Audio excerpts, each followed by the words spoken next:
So to kind of kick it off right away, let's backtrack just a little bit and talk about the scientists. And this is probably the only really technical science piece I want to talk about today. So if you're a coach and you're testing your athletes, timing accuracy, particularly as the theme of this, is brutally important. I think it goes without saying that most people know that. And most people know that hand timing and other solutions that aren't validated resources is not the way to go about it. If you're a coach, I'm sure you've even said or had someone say to you at some point in your career, if you can't test it, it's not worth it, or something along the lines of, we to validate what you're doing, you have to test it, you have to track it, which has a lot of truth to it. And we see a lot of successful people with that mentality.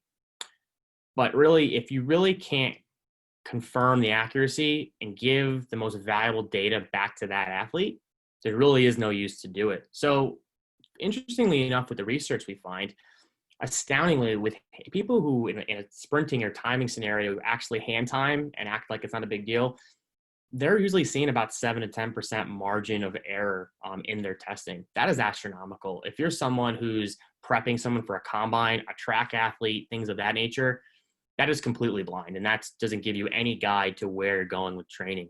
Even with other systems, with other technologies, even some other timing systems, you might see a little bit better improvement of 5%, but that's still a huge margin of error over under. Think about that though. In these cases, you could be telling an athlete that they're getting faster when they might actually be getting slower. And even worst case, if you're training your athlete correctly, things are clicking, the fitness coming together, they're improving, and your timing errors tell them they're getting slower. What does that do for their mentality, all the hard work they're putting in with you, and what we can go ahead and do there? So again, think about this as a theme for regardless of which route you go with some of these examples today, it's got to be accurate. We have to do that quickly.